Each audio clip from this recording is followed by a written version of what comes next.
Et si je vous disais que le meilleur aéroport du monde n'a pas encore fini de gagner? Singapour vient tout juste d'investir 7,5 milliards de dollars dans un pari qui pourrait redéfinir le transport aérien mondial à jamais.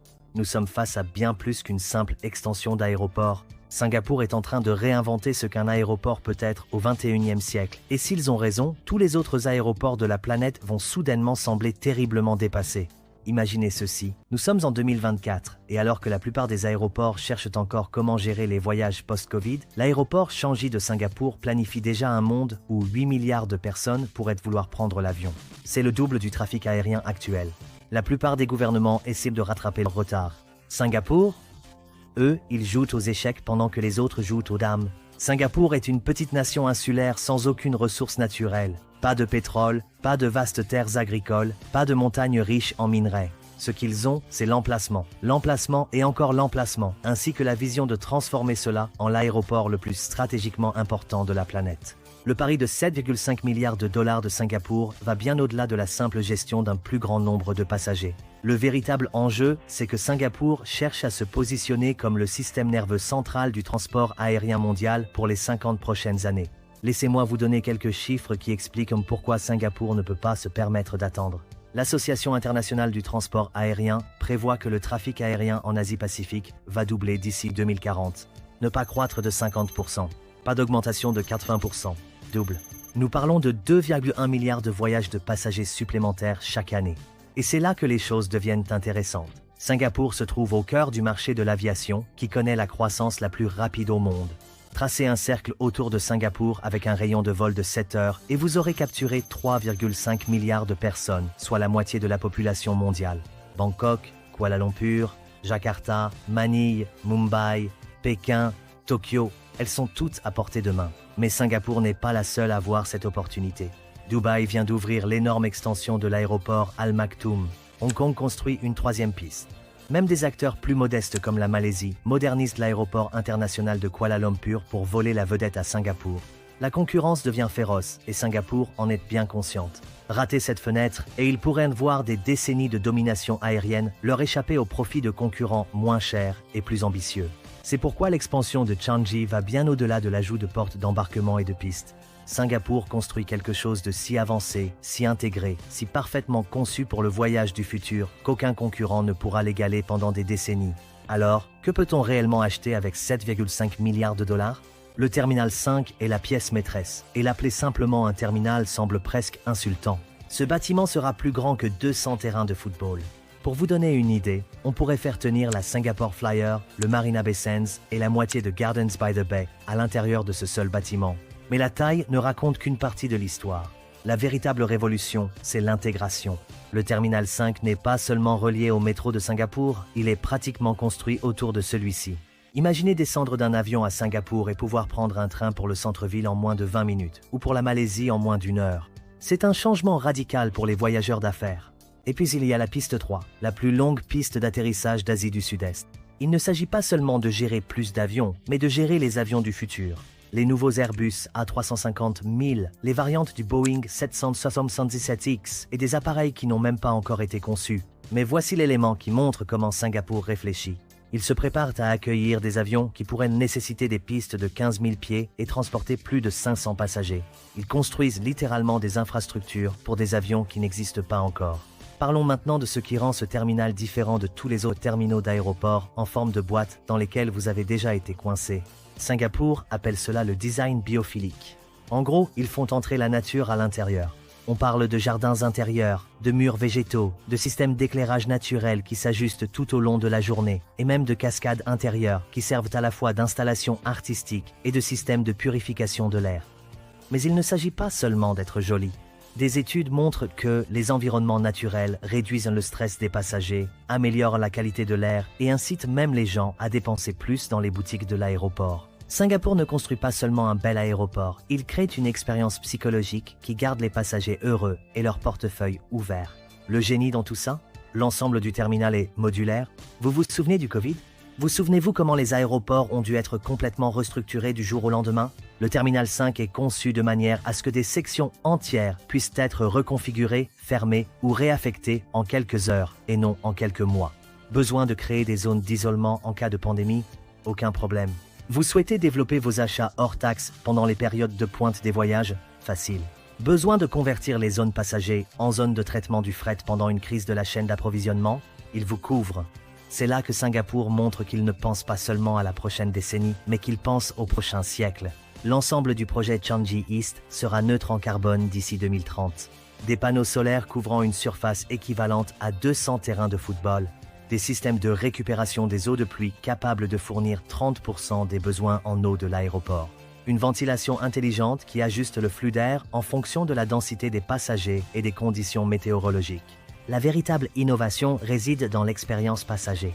Des systèmes biométriques qui vous reconnaissent du moment où vous entrez dans l'aéroport jusqu'à l'embarquement dans votre avion. Plus de cartes d'embarquement, plus de files d'attente à la sécurité, plus besoin de chercher son passeport au contrôle des frontières. Votre visage devient à la fois votre billet, votre pièce d'identité et votre carte d'embarquement. Singapour élimine en fait tous les points de friction qui rendent le voyage en avion désagréable.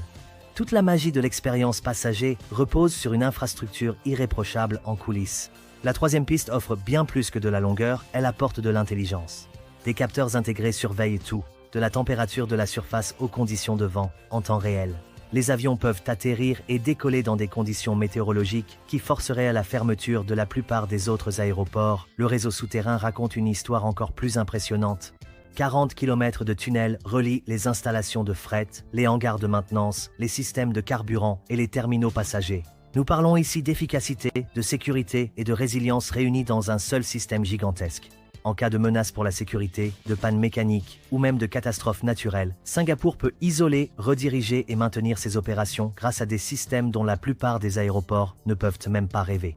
Et voici un détail qui montre comment Singapour pense à l'avenir. Ils intègrent une capacité excédentaire dans tous les domaines. Les systèmes électriques peuvent supporter 150% de la demande prévue. Les réseaux de données peuvent traiter 3 fois le trafic numérique attendu. Les systèmes de fret peuvent accueillir des avions 50% plus grands que les plus gros appareils actuels. En parlant de fret, parlons de la raison pour laquelle cette expansion ne concerne pas seulement les passagers. La capacité de traitement du fret de Singapour passe de 3 millions de tonnes par an à 5,4 millions de tonnes. Voici ce que cela signifie concrètement. Singapour devient l'entrepôt Amazon de l'Asie. Réfléchissez-y. La moitié de la population mondiale vit à moins de 7 heures de vol de Singapour. Si vous êtes une entreprise qui doit distribuer des produits à travers l'Asie, avoir votre hub régional à Changi signifie que vous pouvez atteindre des milliards de clients plus rapidement que depuis n'importe quel autre endroit sur Terre. Singapour adopte une approche totalement différente. Ils construisent des installations de fret ainsi qu'un véritable écosystème aérospatial, des centres de maintenance pour les avions de nouvelle génération, des centres de formation pour les pilotes et les techniciens, des laboratoires de recherche et développement pour la technologie aéronautique. Des entreprises comme Rolls-Royce, Airbus et Boeing installent déjà d'importantes opérations autour de Changi. Singapour crée une cité de l'aviation qui pourrait employer des centaines de milliers de personnes, bien au-delà d'une simple extension d'aéroport. Alors, comment financer un pari de 7,5 milliards de dollars sur l'avenir? Singapour dévoile une stratégie de financement brillante. Il s'appuie sur bien plus que de l'argent public. Le groupe aéroportuaire de Changi finance environ 60% du projet grâce à des obligations adossées aux revenus, empruntant en quelque sorte sur les bénéfices futurs de l'aéroport. Les compagnies aériennes contribuent par le biais des frais d'atterrissage et d'accords à long terme. Même des entreprises privées investissent en échange de contrats exclusifs de vente et de services. Singapour a créé un écosystème commercial où chacun a des intérêts en jeu, bien au-delà du financement traditionnel des infrastructures. Le calendrier? La première phase ouvrira en 2030 avec une exploitation complète prévue pour 2035. Voici ce qui est fascinant. Le Covid a en réalité aidé le projet. Les retards causés par la pandémie ont obligé Singapour à repenser des systèmes majeurs en intégrant les leçons tirées de la pire perturbation du transport aérien de l'histoire. Le résultat? Le Terminal 5 sera le premier terminal aéroportuaire conçu dès le départ pour résister aux pandémies, aux perturbations de la chaîne d'approvisionnement et aux changements opérationnels rapides. Soyons totalement honnêtes. Nous faisons face à un pari colossal et les risques sont bien réels. Premièrement, il y a le défi environnemental. Singapour crée littéralement de nouvelles terres par remblaiement pour construire cette extension. Écosystème marin, qualité de l'air, pollution sonore. Singapour parie qu'ils peuvent gérer ces impacts sans détruire ce qui rend leur nation insulaire attractive à la base. Deuxièmement, les risques d'ingénierie sont énormes. Singapour est situé sur de l'argile marine molle, ce qui rend la construction de structures massives incroyablement difficile. Ils sont en train de construire en somme un aéroport de la taille d'une ville sur ce qui s'apparente à des sables mouvants sophistiqués. Troisièmement, et c'est peut-être le plus important, il paraît que les gens voudront encore voyager en avion en 2040. Et si la réalité virtuelle rendait les voyages d'affaires obsolètes? Et si les préoccupations climatiques clouaient au sol la moitié des vols mondiaux? Et si une nouvelle pandémie rendait les voyages internationaux durablement restrictifs? Singapour mise 7,5 milliards de dollars sur le fait qu'aucun de ces scénarios ne mettra fin à l'aviation mondiale. C'est un pari qui pourrait définir l'avenir économique du pays pour des générations. Maintenant, si Singapour réussit ce pari, la récompense pourrait être extraordinaire. Des estimations prudentes suggèrent que l'expansion créera 50 000 emplois directs et 200 000 emplois indirects. Les revenus du tourisme pourraient augmenter de 40%. Les investissements étrangers à Singapour pourraient doubler, les entreprises choisissant Singapour comme siège asiatique précisément grâce à la connectivité de Changi. Cependant, le véritable enjeu est la domination stratégique à long terme. D'ici 2040, Singapour pourrait accueillir 140 millions de passagers par an, faisant de Changi l'aéroport le plus important du monde, tout simplement. Réfléchissez à ce que cela signifie. Chaque grande compagnie aérienne aura besoin de liaisons vers Singapour. Chaque entreprise mondiale voudra des connexions avec Singapour. Chaque touriste visitant l'Asie passera probablement par Singapour. Singapour a créé quelque chose qui va bien au-delà d'une simple extension d'aéroport. Ils construisent l'infrastructure nécessaire pour rester économiquement pertinents dans un monde où la géographie et les ressources naturelles comptent moins que la connectivité et le positionnement stratégique. Voici ce qui me fascine dans ce projet entier. Singapour fait le pari sur 50 ans que l'avenir de la mobilité humaine tournera toujours autour des aéroports. En 2080, lorsque vos petits-enfants voyageront à travers le monde, les aéroports qui auront encore du sens seront ceux construits avec ce genre de vision à long terme. Singapour ne fait pas qu'agrandir l'aéroport de Changi. Il crée un modèle de ce que peut être une infrastructure mondiale lorsqu'un pays décide de penser au-delà du prochain cycle électoral. Imaginez un aéroport si immense qu'il pourrait contenir 70 terrains de football à l'intérieur, un endroit où 400 avions pourraient stationner en même temps. C'est plus d'avions que la plupart des pays n'en possèdent dans toute leur force aérienne. Dubaï vient d'annoncer qu'ils construisent exactement cela, un aéroport à 35 milliards de dollars qui accueillera plus de passagers que la population de certains pays entiers. Début 2025, le dirigeant de Dubaï, le cheikh Mohammed Ben Rachid Al Maktoum, s'est présenté devant le monde et a dévoilé quelque chose qui semble impossible. Le nouvel aéroport international Al Maktoum ne sera pas seulement le plus grand aéroport du monde, il sera plus grand que les 5 plus grands aéroports suivants réunis. Mettons cela en perspective.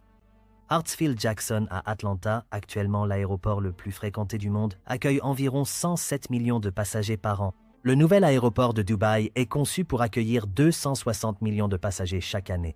C'est comme faire passer toute la population de l'Indonésie par un seul bâtiment chaque année. 400 portes d'embarquement, 5 pistes, un complexe de terminaux si immense qu'il s'étend sur une superficie équivalente à 70 km². C'est plus grand que l'île entière de Manhattan. Le prix? 35 milliards de dollars? Pour comprendre à quel point ce chiffre est vertigineux, considérez ceci. C'est plus que le PIB de 100 pays, c'est assez d'argent pour construire 15 Burj Khalifa, le plus haut bâtiment du monde, et c'est 3 fois le coût de la construction de l'ensemble de l'aéroport international de Hong Kong. Mais le cheikh Mohammed n'a pas hésité. Il a annoncé le projet avec une confiance absolue, déclarant que Dubaï deviendrait le plus grand aéroport du monde pour les voyageurs internationaux et le fret. La plupart des gens entendent ces chiffres et pensent « c'est impressionnant ». Mais la vraie question ne concerne ni la taille ni le coût. La vraie question, c'est pourquoi. Pourquoi une ville de 3,6 millions d'habitants aurait-elle besoin d'un aéroport capable d'accueillir 260 millions de passagers? Pourquoi maintenant? Et pourquoi sont-ils prêts à miser 35 milliards de dollars sur ce seul projet? Prenez un globe terrestre. Tracez maintenant un cercle avec Dubaï au centre, s'étendant sur 4000 miles dans toutes les directions. Vous venez de couvrir les 2 tiers de la population mondiale. Londres, Moscou, Mumbai, Singapour, Nairobi, tous accessibles en un seul vol depuis Dubaï. Ce n'est pas un hasard, c'est toute la stratégie. Dubaï se trouve à un carrefour parfait. C'est exactement à mi-chemin entre l'Europe et l'Asie. C'est l'escale naturelle pour quiconque voyage de l'ouest vers l'est. Quand quelqu'un à Londres veut aller à Bangkok ou quand quelqu'un à Francfort part pour Singapour, Dubaï se trouve justement au milieu. Voici ce que la plupart des gens ne comprennent pas à propos de l'aviation moderne. Les compagnies aériennes ne gagnent pas vraiment leur argent en transportant des passagers directement du point A au point B. Elles le font en connectant les passagers. Pensez-y comme à un échangeur autoroutier. Les échangeurs les plus fréquentés et les plus rentables ne se trouvent pas au début ou à la fin des trajets. Ils sont au milieu, là où plusieurs routes se rejoignent. Dubaï a compris cela il y a des décennies. Emirates, la compagnie aérienne phare de Dubaï, a bâti tout un empire sur ce modèle. Ils ne font pas que transporter des gens à Dubaï, ils les font passer par Dubaï. Quelqu'un qui voyage de Manchester à Melbourne fait une escale à Dubaï. Quelqu'un qui va de Johannesburg à Jakarta fait une correspondance à Dubaï.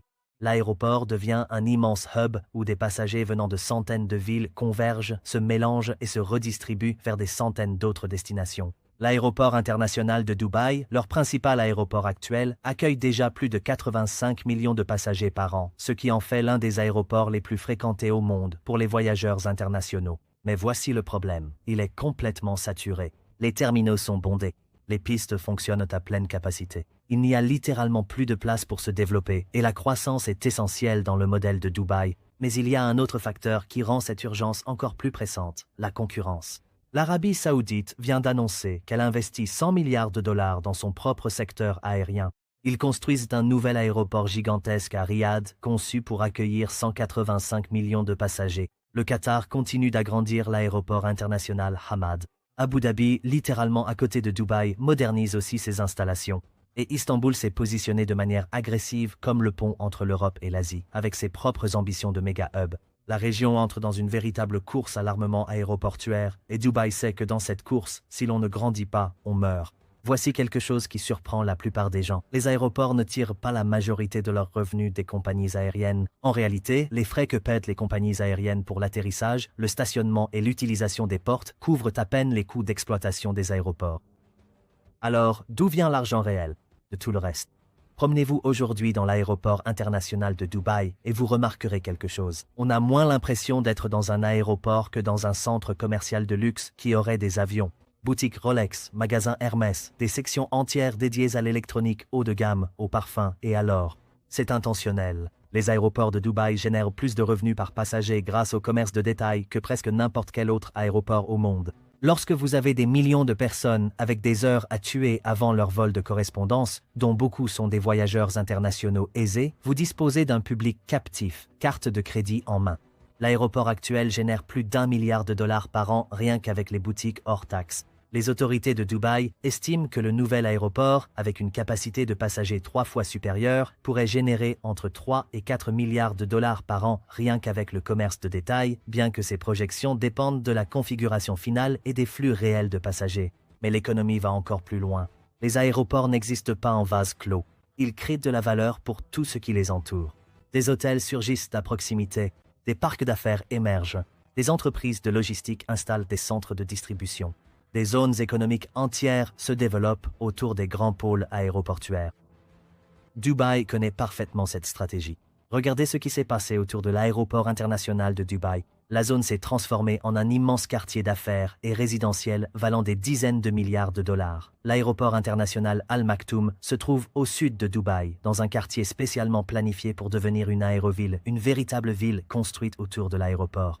Selon les plans officiels, le développement comprend 140 millions de pieds carrés d'espace industriel, des parcs d'affaires conçus pour 500 000 employés, des quartiers résidentiels prévus pour des centaines de milliers de personnes, ainsi que des installations logistiques qui feront de Dubaï un super hub mondial du fret. Ce sont les projections des autorités de Dubaï et le calendrier ainsi que l'ampleur réelle s'ajusteront à mesure que le projet évoluera. Mais l'aéroport lui-même pourrait coûter 35 milliards de dollars, tandis que le développement immobilier total autour de celui-ci pourrait générer des centaines de milliards de valeurs au cours des 30 prochaines années.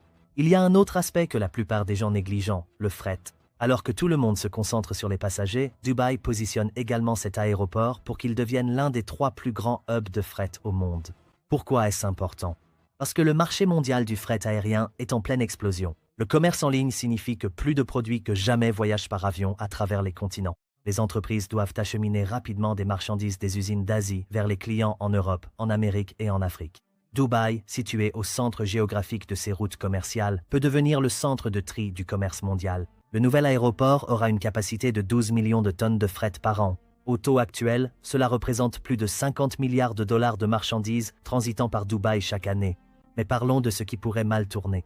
Parce que construire le plus grand aéroport du monde est une chose. Le remplir de passagers en est une toute autre. Dubaï entretient une relation compliquée avec la dette. En 2009, l'Émirat a failli faire faillite lors de la crise financière mondiale.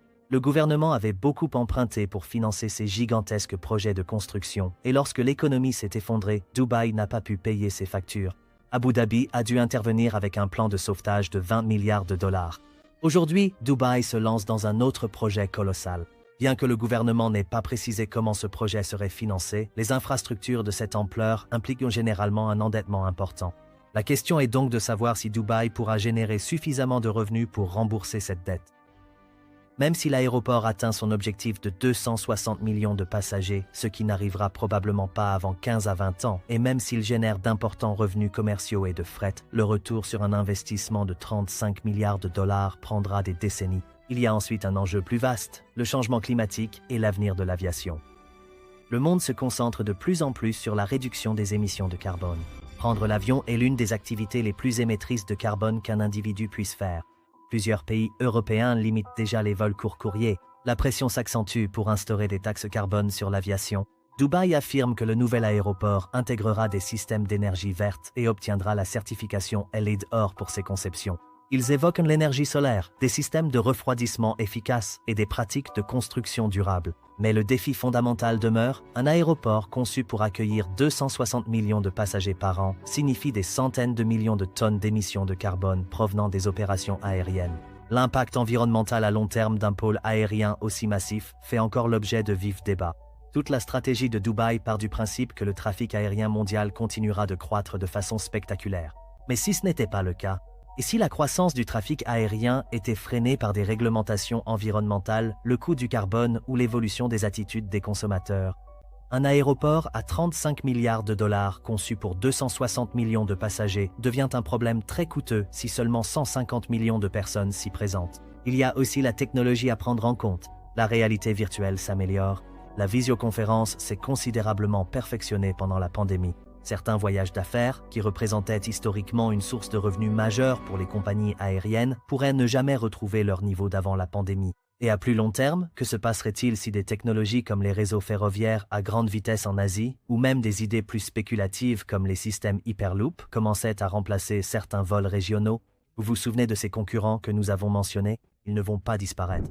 L'Arabie saoudite dispose pratiquement de ressources illimitées grâce à ses réserves de pétrole et cherche désespérément à diversifier son économie. Ils sont prêts à perdre de l'argent pendant des années pour faire de Riyad un grand hub. Turkish Airlines développe Istanbul en un méga hub avec des avantages géographiques similaires à ceux de Dubaï. La ville est à cheval sur l'Europe et l'Asie, offrant une connectivité comparable. Le Qatar continue d'investir des milliards dans l'aéroport international Hamad de Doha. Abu Dhabi, littéralement à côté de Dubaï, modernise ses installations et soutient Etihad Airways avec d'importantes ressources. Le marché n'est peut-être pas assez grand pour les ambitions de tous, alors que Riyad, Istanbul, Doha, Abu Dhabi et Dubaï se disputent tous les mêmes passagers en correspondance entre l'Europe, l'Asie et l'Afrique. Quelqu'un va perdre. Mais voilà ce qu'il faut savoir à propos de Dubaï. Depuis 30 ans, les gens parient contre eux et ils continuent de donner tort aux sceptiques. Dans les années 1990, les experts affirmaient qu'Emirates Airlines échouerait. Ils disaient que personne ne prendrait l'avion via une ville désertique sans lien historique avec l'aviation mondiale. Aujourd'hui, Emirates est l'une des plus grandes et des plus rentables compagnies aériennes du monde. Lorsque Dubaï a annoncé ses plans pour le Burj Khalifa, on a qualifié le projet de caprice qui ne serait jamais rentable. Aujourd'hui, c'est une icône qui génère une valeur énorme pour la marque et l'industrie touristique de Dubaï. Dubaï Marina, la Palm Jumeirah, le Dubai Mall, chaque grand projet a fait face au scepticisme. Beaucoup ont réussi au-delà des attentes. Il y a autre chose qui entre en jeu ici. Dubaï ne possède pas la richesse pétrolière d'Abu Dhabi ou de l'Arabie saoudite. Elle doit créer de la valeur grâce à l'innovation, l'ambition et la prise de risque. L'Émirat s'est transformé d'un petit port commercial en une ville mondiale en seulement 50 ans, l'une des transformations urbaines les plus rapides de l'histoire humaine. Cet aéroport ne sert pas seulement à transporter des passagers, il s'agit d'assurer la pertinence de Dubaï pour les 50 prochaines années. Il s'agit de créer des faits sur le terrain, une infrastructure massive qui oblige les compagnies aériennes, les entreprises et les voyageurs à s'orienter autour de Dubaï. Et voici un fait qui soutient leur pari, la classe moyenne mondiale est en pleine explosion. En 2000, environ 1 milliard de personnes dans le monde faisaient partie de la classe moyenne. D'ici 2030, ce chiffre devrait atteindre 5 milliards. La majeure partie de cette croissance a lieu en Asie et en Afrique, précisément les régions que Dubaï relie. Alors que des centaines de millions d'Indiens, d'Indonésiens, d'Africains et d'autres accèdent à la classe moyenne, ils voudront voyager. Ils voudront découvrir le monde. Dubaï se positionne pour devenir leur porte d'entrée. Il y a aussi une question de timing stratégique. La plupart des aéroports mettent de 10 à 15 ans entre l'annonce et la pleine exploitation. En agissant dès maintenant, Dubaï s'assure un énorme avantage de première arrivée. Au moment où l'aéroport de Riyad en Arabie Saoudite sera pleinement opérationnel, le nouvel aéroport de Dubaï aura déjà commencé à capter des parts de marché, à établir des partenariats avec des compagnies aériennes et à créer les effets de réseau qui font le succès des hubs. Dans l'aviation, ces avantages s'accumulent. Les compagnies aériennes veulent desservir les aéroports où d'autres compagnies opèrent déjà, car cela offre plus d'options de correspondance aux passagers. Les passagers veulent transiter par des hubs qui offrent de nombreuses possibilités. C'est un cercle vertueux qui s'auto-renforce. Voici donc ce dont il s'agit vraiment. Dubaï fait un pari de 35 milliards de dollars que le monde continuera à se mondialiser, que les gens continueront à voyager en avion et que le passage par des hubs restera la manière la plus efficace de déplacer des masses de personnes à travers les continents. Il parine que la géographie compte toujours dans un monde de plus en plus numérique, que la carte, ces cercles de 4000 miles reliant les 2/3 de l'humanité, leur confère un avantage imbattable. Ils parient qu'ils peuvent construire plus vite, plus grand et mieux que quiconque, et qu'au moment où les concurrents de Riyad, Istanbul, Doha et Abu Dhabi les auront rattrapés, Dubaï aura déjà gagné. Mais cela révèle aussi quelque chose de crucial sur la façon dont le futur se construit. Il ne se construit pas en jouant la sécurité. Il se construit grâce à des villes et des pays prêts à miser des sommes énormes sur une vision de l'avenir. Imaginez ceci, vous vous tenez sur un tarmac si chaud qu'il pourrait littéralement cuire un œuf. L'air vibre à 54 degrés Celsius. Cela fait 129 degrés Fahrenheit. Votre téléphone s'éteint à cause de la surchauffe. Ce n'est pas un paysage post-apocalyptique, c'est le Koweït en été. Et en plein milieu de cet enfer désertique, des ingénieurs construisent quelque chose d'impossible, un terminal d'aéroport à 4,3 milliards de dollars conçu pour accueillir 25 millions de passagers par an. Le Koweït détient un record terrifiant. En 2016, les températures ont atteint 54 degrés Celsius, la troisième température la plus élevée jamais enregistrée sur Terre. Ce n'est pas une faute de frappe. On parle d'une chaleur si intense que l'asphalte fond, les tableaux de bord des voitures se déforment et la survie humaine devient un défi d'ingénierie quotidien. Rien qu'en 2021, le Koweït a enduré 19 jours au-dessus de 50 degrés Celsius. Pensez-y, 19 jours où sortir dehors pouvait littéralement vous tuer. Pourtant, au cœur de cet environnement hostile, le géant turc de la construction Limak construit ce qui pourrait être le projet d'aéroport le plus difficile au monde. Ce n'est pas simplement une nouvelle extension d'aéroport. C'est une réinvention totale de la façon dont des structures massives peuvent fonctionner sous une chaleur extrême. Le terminal s'étendra sur 1,2 km pour chacune de ses 3 ailes. Cela représente environ 12 terrains de football de bâtiments, tous conçus pour rester frais alors que le monde extérieur devient un four. C'est là que ça devient fascinant. Alors que la plupart des bâtiments situés dans des climats chauds dépendent de la climatisation très énergivore, l'aéroport du Koweït innove avec une approche différente, l'ingénierie de la masse thermique.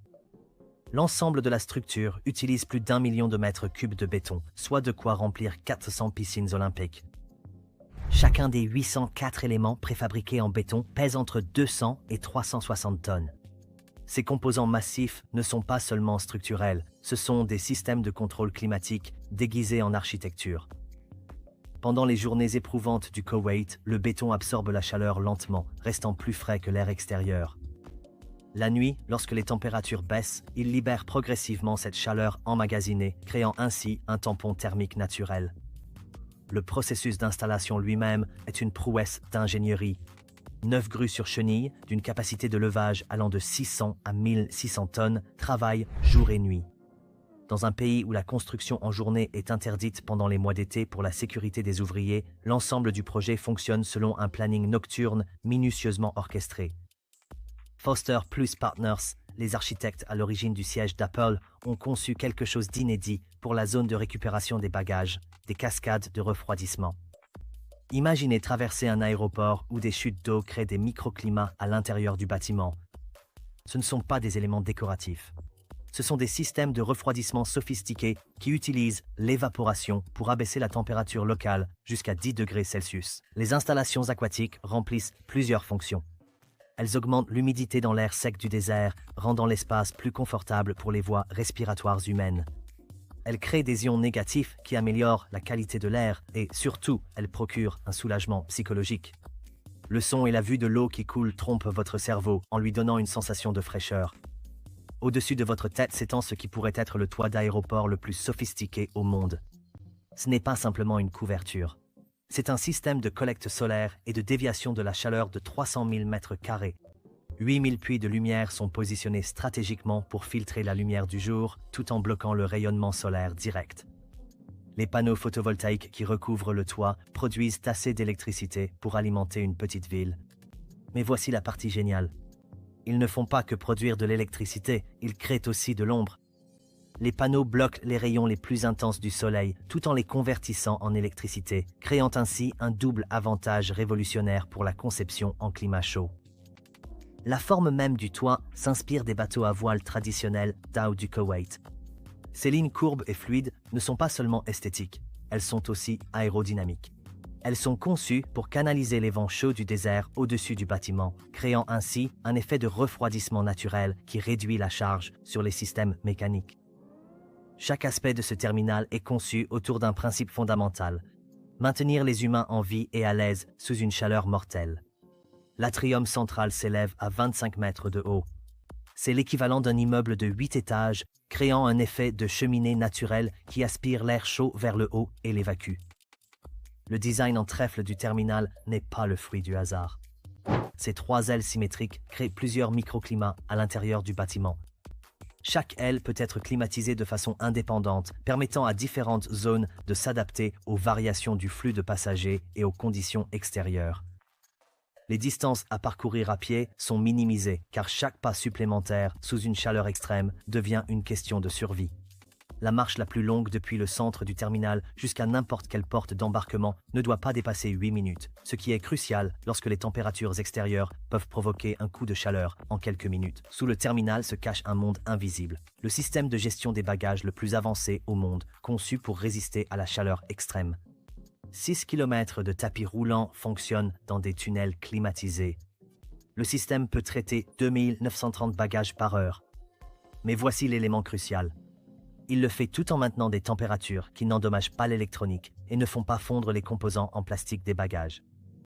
Le réseau souterrain comprend des systèmes d'alimentation de secours, un refroidissement redondant et même des issues de secours pour les agents de maintenance si les températures en surface deviennent trop dangereuses.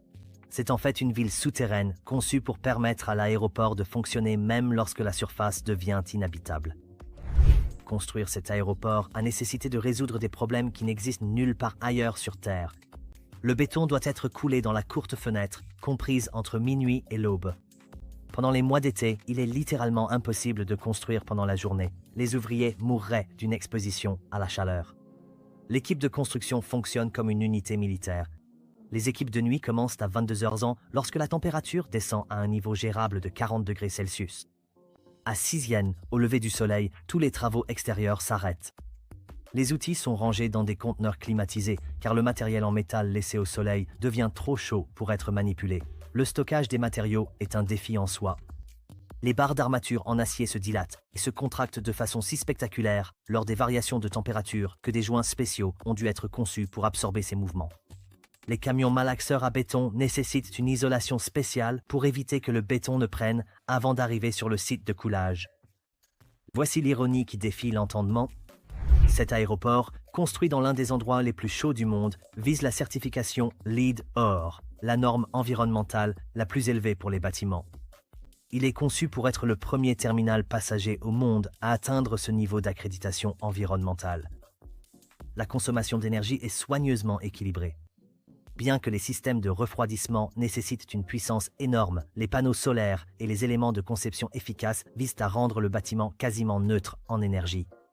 Pendant les mois d'été les plus chauds, l'aéroport consommera autant d'électricité qu'une petite ville, mais il produira également une part importante de cette énergie grâce à ses propres installations solaires. Ce qui se passe au Koweït dépasse largement le cadre d'un simple aéroport. Alors que le changement climatique fait grimper les températures mondiales, les solutions d'ingénierie développées ici deviendront des modèles pour une architecture de survie à l'échelle mondiale. Les techniques de masse thermique en cours de perfectionnement pourraient révolutionner la construction dans les climats chauds de Phoenix à Dubaï. Les systèmes de cascade de refroidissement pourraient être adaptés aux hôpitaux, aux écoles et aux bâtiments résidentiels. Les méthodes d'intégration solaire pourraient transformer notre façon de concevoir l'intégration des énergies renouvelables dans les bâtiments. Au-delà des prouesses d'ingénierie, ce projet incarne quelque chose de profond sur la détermination humaine. Dans un endroit où les températures estivales dépassent régulièrement les limites de survie pour l'être humain, des milliers d'ouvriers créent quelque chose qui servira à des millions de voyageurs pour les décennies à venir.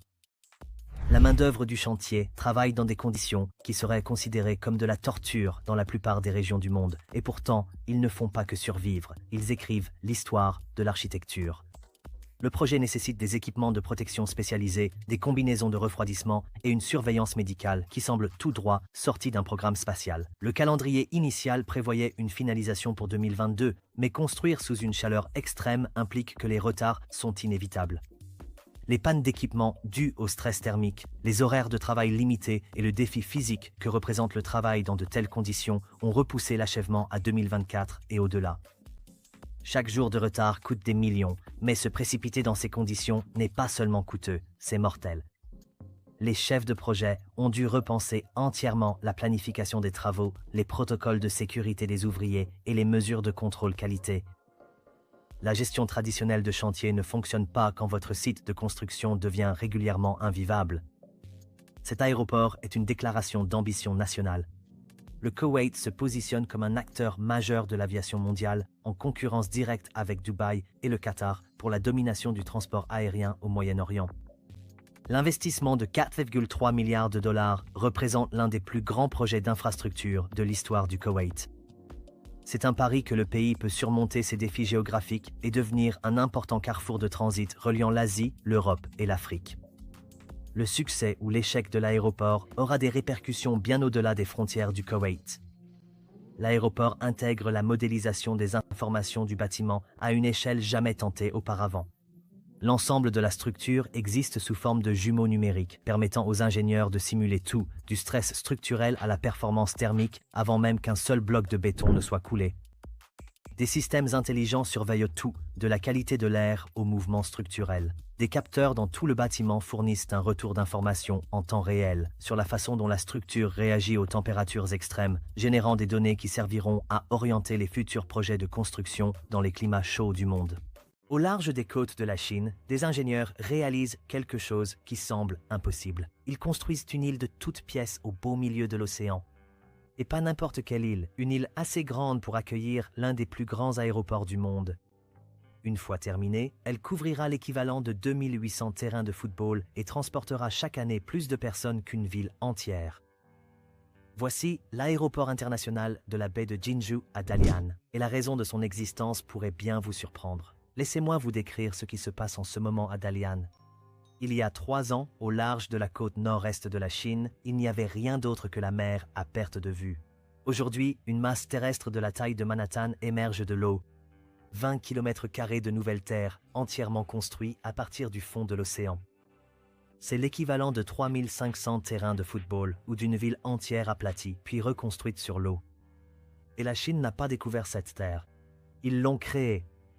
Du sable, de la roche et de l'acier, formant une île là où il n'y en avait jamais eu. Pour comprendre l'ampleur de ce projet, pensez à l'aéroport international de Hong Kong, autrefois qualifié de miracle d'ingénierie. Celui-ci sera encore plus grand que l'aéroport du Kansai au Japon, construit sur une île artificielle dans la baie d'Osaka. Encore plus petit, ce que la Chine construit à Dalian fait paraître les 2 autres comme de simples essais. Mais la taille n'est qu'un début. Lorsqu'il ouvrira, l'aéroport disposera de 4 pistes opérationnelles, ce qui signifie que 4 avions pourront atterrir ou décoller en même temps. Coordonner cela, c'est comme diriger 4 orchestres simultanément. Sauf qu'ici, chaque musicien est un avion transportant des centaines de personnes, et ils anticipent déjà l'avenir. L'île dispose d'espace pour s'agrandir si la demande augmente. Le terminal à lui seul couvrira 900 000 mètres carrés. Cela représente 200 terrains de football sous un même toit. Marcher d'un bout à l'autre donnera l'impression de faire la moitié d'un marathon. On pourrait y installer plus de 100 piscines olympiques. Il est également conçu pour l'Airbus A380, le plus grand avion de ligne du monde. La plupart des aéroports ont du mal à l'accueillir. Celui-ci a été construit autour de lui. Lorsque la première phase ouvrira, on s'attend à ce qu'il accueille 43 millions de passagers par an, soit plus que la population totale du Canada. Mais ce n'est qu'un début. Une fois entièrement achevé, l'objectif est d'atteindre 80 millions de passagers et 1 million de tonnes de fret chaque année. Cela représente 220 000 personnes transitant par l'aéroport chaque jour, soit l'équivalent d'une ville de taille moyenne passant par une seule île. Et dire qu'il y a seulement quelques années, il n'y avait rien ici. Rien d'autre que de l'eau.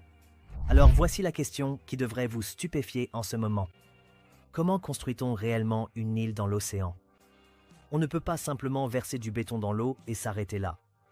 L'océan ne fonctionne pas comme ça. Les vagues, les courants, les tempêtes, les tremblements de terre. Tous ces éléments essaient constamment de reprendre ce que vous construisez.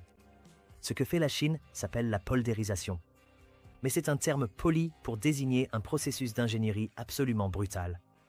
D'abord, ils doivent étudier le fond de l'océan. Les ingénieurs envoient des équipements sonars pour cartographier chaque centimètre du fond marin à la recherche de la base la plus stable possible. Ils vérifient la géologie, la profondeur de l'eau, les courants, tout. Une seule erreur ici, et toute l'île pourrait s'enfoncer ou se déplacer avec le temps. Une fois qu'ils trouvent l'endroit idéal, le vrai travail commence.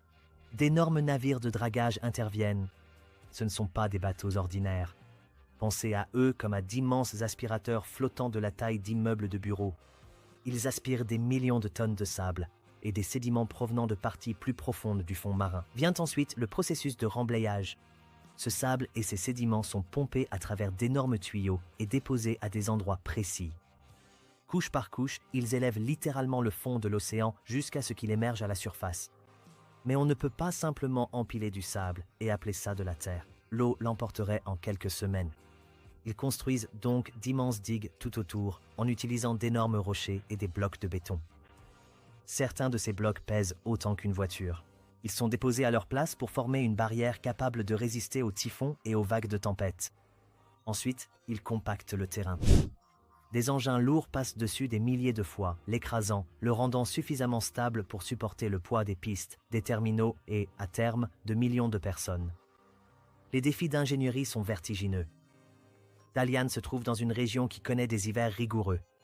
La mer gèle, donc l'île doit être construite pour résister à l'expansion et à la contraction de la glace. Elle se trouve dans une zone sismique, donc la fondation doit être flexible. Des structures rigides se fissureraient et s'effondreraient. Et il y a le problème de l'eau salée. L'eau salée corrode tout.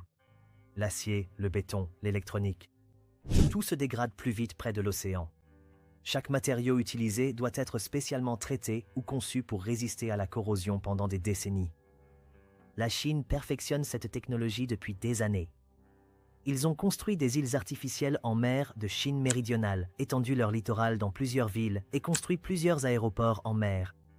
Chaque projet leur a appris quelque chose de nouveau. Dalian rassemble ensuite toutes ses connaissances dans un seul méga-projet. Mais voici ce qui rend cela différent d'une simple démonstration de compétences en ingénierie. L'emplacement compte. Et l'emplacement de Dalian? C'est tout.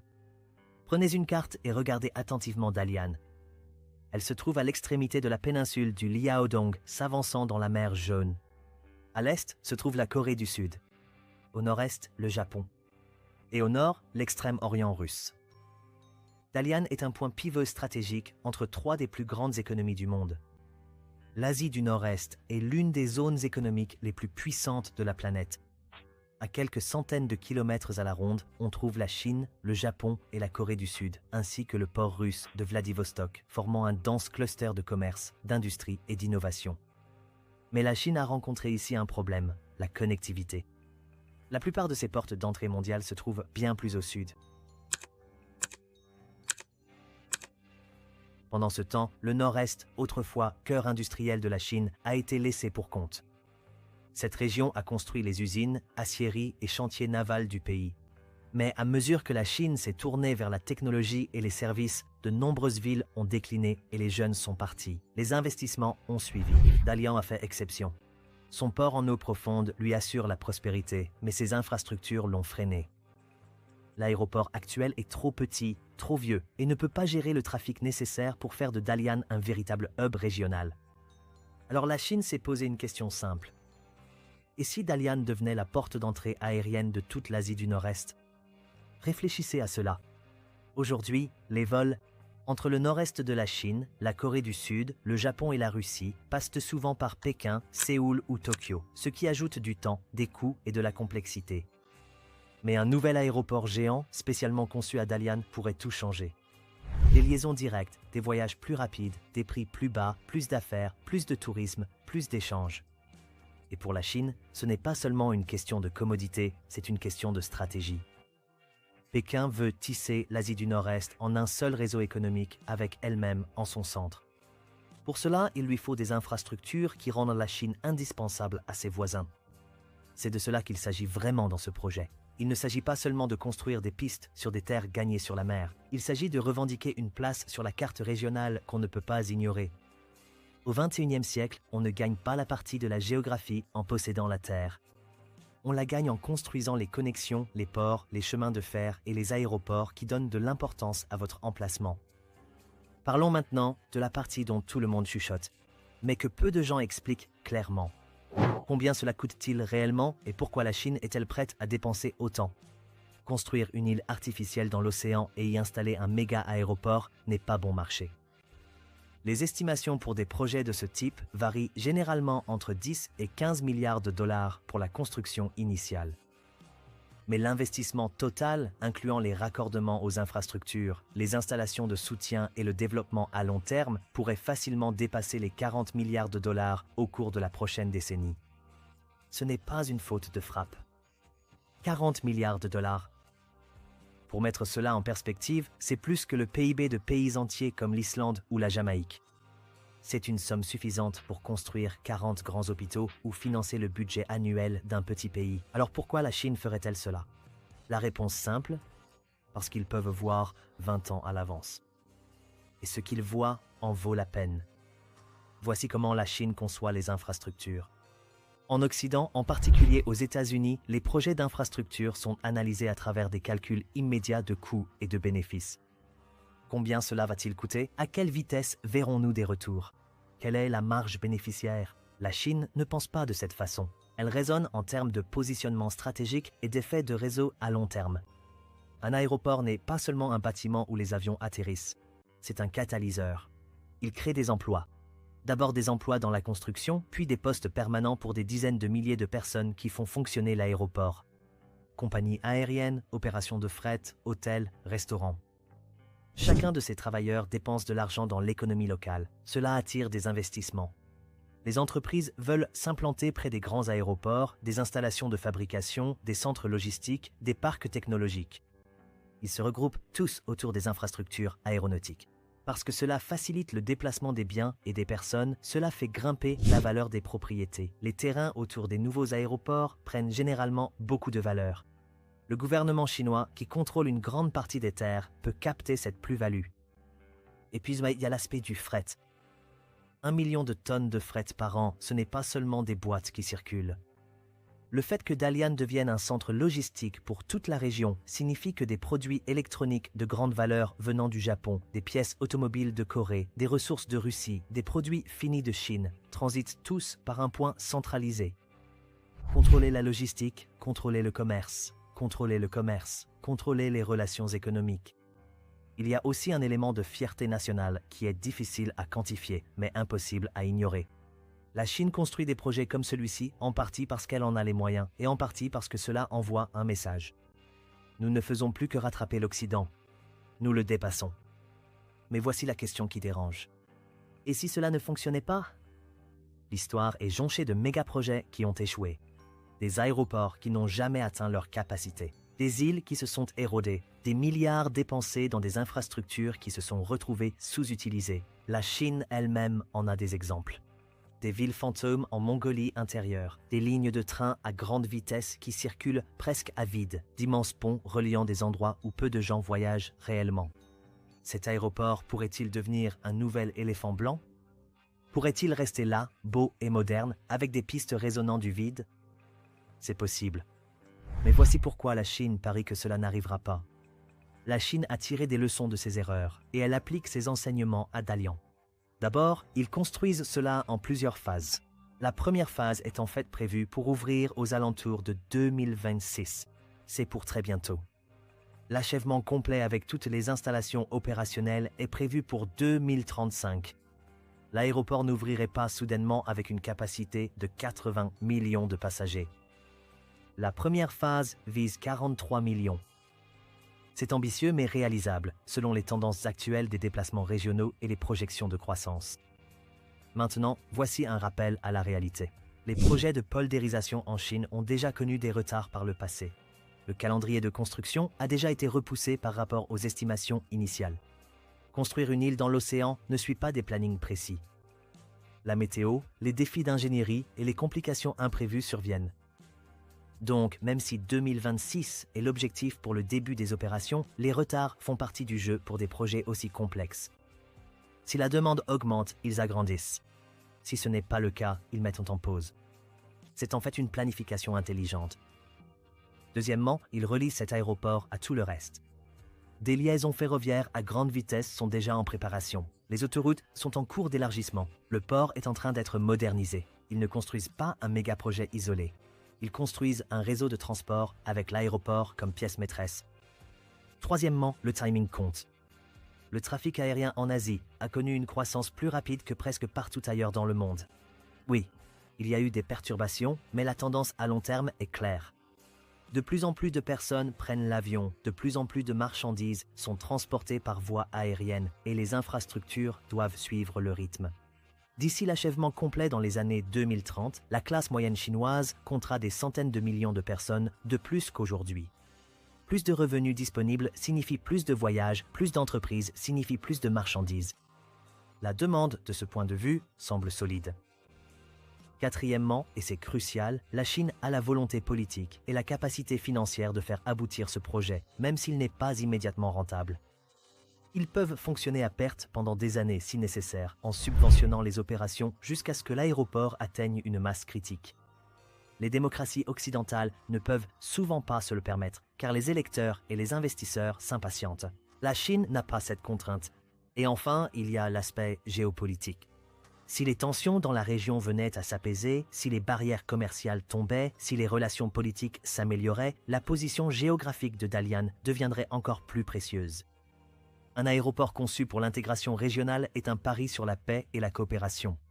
Si ce pari s'avère payant, les retours pourraient être astronomiques. Mais même si les tensions persistent, la Chine en tire profit. Ils ont modernisé leurs infrastructures dans le nord-est, créé de l'activité économique dans une région en difficulté et démontré une capacité technologique qui intimide les concurrents et attire des partenaires. Alors, qu'observons-nous vraiment ici? En surface, c'est un aéroport sur une île artificielle, une prouesse d'ingénierie impressionnante, une échelle massive et un coût faramineux. Mais si l'on prend du recul, c'est quelque chose de plus grand. Un pays qui remodèle sa géographie pour transformer son économie. Créer de la terre là où il n'y en avait pas. Établir des connexions là où il n'y avait que des obstacles. L'aéroport de la baie de Dalian-Jinzhou n'est pas seulement du béton et de l'acier. C'est une déclaration d'ambition et de vision à long terme. Est-ce que cela va fonctionner? Est-ce que ces avions décolleront à l'heure prévue? Ou bien les retards mettront-ils cette ambition à l'épreuve? Personne ne le sait vraiment. Si vous trouvez audacieux de construire un aéroport sur une île pour transformer le commerce, attendez de voir ce que la Chine prépare ensuite. Ils tracent une autoroute en plein cœur de l'Himalaya, reliant la Chine au Népal et l'amenant jusqu'aux portes de l'Inde. Ce n'est pas seulement de l'ingénierie, c'est une stratégie à l'échelle mondiale. Cliquez sur « Regarder la suite » pour voir cette vidéo. Merci d'avoir regardé.